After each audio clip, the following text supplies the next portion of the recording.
Today we are doing a 501 mile marker conversion kit for an NP203. I didn't see any great videos on this, and it's odd because I know a lot of people still have these units. This is an example of somebody who changed the hubs to manual locking hubs but never did the conversion kit. So obviously, if you're gonna convert, change your hubs and do the conversion kit. So first thing I'm going to do is disconnect the drive shaft, pull the skid plate here, and remove the speedometer, cable, and gear. And I'm actually going to drain the unit. You don't have to. You could just replace what you lose. But in this case, I'm going to drain the unit so we don't have a big mess. Okay, the drive shaft's removed, skid plate's removed, unscrewed the speedo cable. The speedo gear's 1.125" on this one. This is a 1975 Chevy Blazer. So this bad boy here needs to come out. I haven't drained the unit yet, but I will in a few minutes. Also, I witness marked the correlation of the yoke to the U-joint, and there's a witness mark punched on the nut and the shaft, so you know where everything was when you take it apart for reference. Some units also noteworthy don't have a drain plug. You got to pull one of the lower cover bolts there. This one does. I always say remove the fill plug first, and then let it rip. So again, you don't have to drain it, but I'm gonna anyway. It's not that hard to fill it up. It doesn't take much. 1030, 1040. Yoke has been removed. 8 bolts around the perimeter of the tail housing removed. The breather tube disconnected so it can come out nice and easy. The output seal there is an SKF 21352 in case you need to get one. Also noteworthy, there's a little starburst seal that goes on the yoke. I'll show that later. Now we're going to take this tail housing off. You might need to give it a couple of light love taps to remove it, to break the seal. All right, tail housing's off. You can see the gear still sitting in there with the tail shaft, and all the needle bearings fell out. They're going to go back inside. Usually just pack them with some light grease or Vaseline, something that'll hold them around the perimeter so they'll stay in place. But I'll show that after. And then now we're looking at the back of the unit. You can see that this thing was never converted. So somebody put manual hubs on it. They also, once upon a time, filled it with gear oil. You can still smell it. It had 10W30 in it, but you can still smell the gear oil that was mistakenly put in there. Okay, I want to make a couple of notations here. So you'll notice the red gear here does not pass through. It actually won't come through without this needle bearing, roller bearing assembly. So that's got to go on the outside. And also the spacers and shims that are down there stayed in. And you got 15 needle roller bearings that go inside here, which I'm going to put those back in a little bit. But so the gear, the output gear is here. The tail housing's here, but these guys stayed in there, which means you'll flip it over, pop the output seal, and remove them so you can put them back on after the fact. Okay, the output seal, knocked that out with a pry bar from the back side so I didn't destroy it. I do have another one though, so I'll probably just replace it. Then there's a snap ring, as you can see sitting there. You just gotta pop that out. Then the bearing slides out. The gear and the shims that were inside behind the gear. All right, so the shims actually go on last. So they'll be between the yoke. Like that. Okay, so make sure you save your shims. Okay, you need to pay attention to this spacer here too that holds the needle bearings and acts as a spacer there. The kit comes with a Torrington bearing thrust washer setup. So you get a thrust washer and a Torrington bearing, and then another thrust washer that's going to go on there. So before you put that on, make sure you lube it up with some oil. Don't install it dry. I'm going to put some oil on that right now. Right now I got to pull apart the planetary gear set. I made some witness marks just for reference. I always like to make my little witness marks. But here's where your conversion really takes place. So we're going to zip these 8 bolts out and separate the unit. All right, lefty loosey. All the bolts are loose. And here's what you're looking at. You got your spider gears on the cross piece with the beveled washer on the back of each one. Okay, so we're going to pull this out. You have to pay attention to the direction. According to mile marker, they also make a note here. Let's see if you can see on the instructions here. It says, disassemble planetary gear ring, set aside spider gears, curve washers, and needle bearings. Reassemble as in figure 7 and 8. Torque the four bolts holding the assembly together to 35 foot-pounds. So, I don't have 4 bolts, I have 8. But according to their image here, that's what they're referencing. Okay, so I slid carefully the spider gears off there with the needle bearings all intact. As you can see, they didn't go flying everywhere. And so there is the way it was installed on the cross piece. But let's look here what it says. On number 10, again, we're going to read the note below it. The cross piece, figure 9 on the next page. There it is. And you'll notice that it's got this little extra bump out there, which is facing inward towards the transfer case now. It says, the crosspiece must have the long side facing the rear output shaft when you install the transfer case conversion kit wedges. The unit will fit together snug.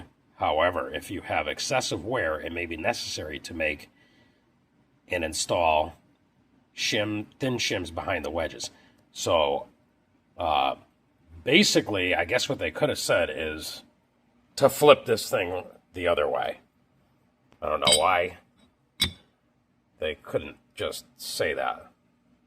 So, I guess if you read between the lines and reference their picture, that's what they're saying here, because there's the fatter side, and that originally was facing that way, and according to what they're saying here, they want that facing outward now. Okay, so we'll do that step next. All right, so as always, the instructions that come with it never mention a lot of the particulars. So these rings fit like that on both sides of the spider gears, and these conical washers used to retain the needle bearings. So you'll notice there's one on the inside as well. So you want to make sure you take those off, set them aside, and then your new wedges are going to go on the cross piece like this. And again, according to their great instructions here, this is the side that's thicker on this side facing outward. So I'm going to put those all on. Okay, so those are all on. We're going to grab the output shaft. Again, all the needle bearings, all 15, in place correctly. And set that in. Squeeze everything together. Okay. And then drop it in. Okay. And the cover for the carrier is going to set down on there as well. Make a nice tight fit. Okay. So I'll lightly tap around to seat everything, and then I'm going to put a little blue Loctite on each bolt, crisscross pattern, tighten them down to 35 foot-pounds. Okay, all bolts are torqued to 35 with a little bit of blue Loctite on there. One of the bolts went in real hard, so I stopped, ran a tap through the hole, ran a die over the bolt, went in fine. So don't force it. You don't want to be drilling, that's for sure. That's all torqued and ready to go on to the next step.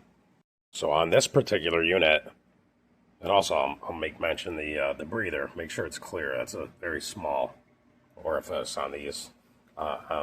Other ones I've drilled them out bigger, but this one's fine, so I'm just going to leave it. But I just want to point out that the gear, the plastic gear here, is not going to be able to go on like they show you in their instructions, because it actually fits in the back of the housing here. So that has to go on after the housing. And your shims, I'm actually going to replace them, but measure them up. And then when you're all said and done, you want to check your end play.